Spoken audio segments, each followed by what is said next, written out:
Hey, Greg here with Fully Tech, and I got a quick little one. Should be a quick little video.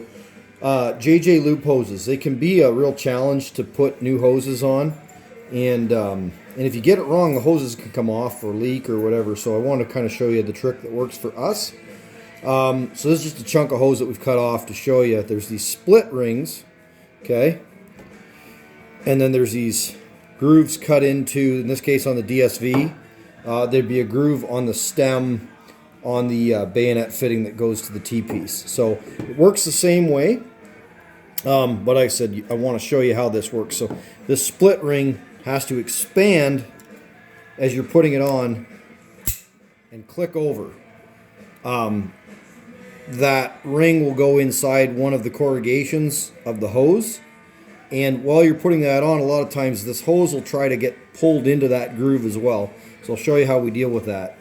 So one other trick, it's not entirely 100% important, but it does help. But if you're in the field, you might not have access, is I take the hoses and I'll soak them in hot water, like hot water from the tap. I don't boil the water or anything, but as hot as I can get it out of the tap. So I got my DSV hose, I've got my split ring, and I'm going to this groove here. I'm trying to get right inside of here.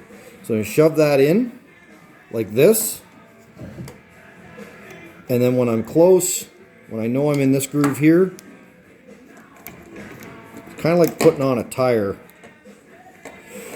I'll work it in.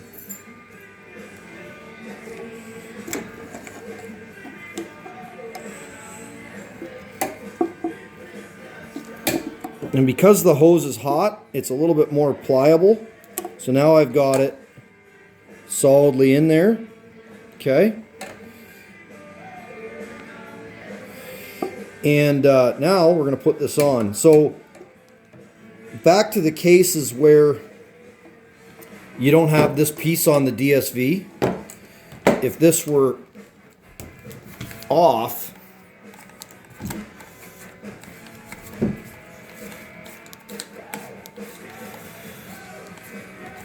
if we're not on the DSV, then we're trying to push this on and it ends up shoving this piece that way, and you really end up fighting with it.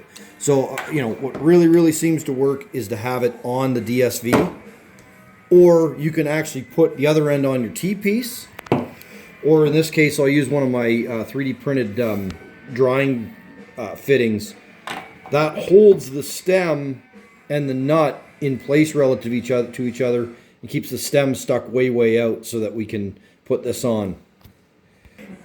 So I got my split ring in there. I got my stem back on the DSV. I went through this back in the hot water for a few minutes. And like I said, this is going to try to fold over this way as I put this on. So that takes a little bit of fiddling, but it will start. Right? See how that started? Now it's sticking out.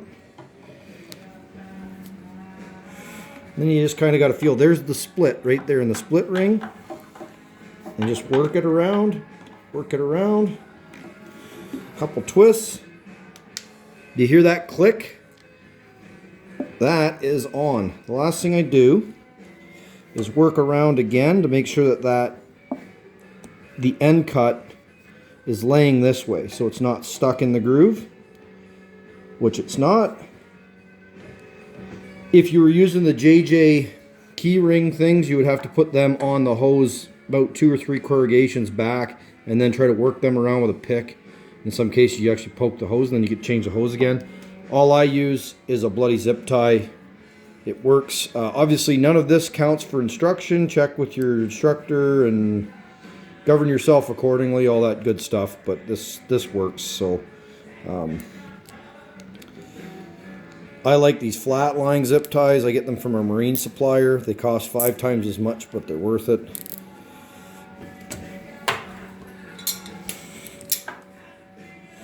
Like to align my zip ties just because I'm picky. And that's it. So there you go. That took a few minutes. Obviously, I still got to put my screws in and align these silly things. But that's all done. Didn't take long at all. These can be a bit of a fight. You can do it without hot water if you're out in the field, but the hot water does make a heck of a difference. And like I said, having the stem closed up or put together, so you're pushing against the stem and the threads, is a heck of a lot easier than trying to do it loose. So hope that helps. Thanks for watching.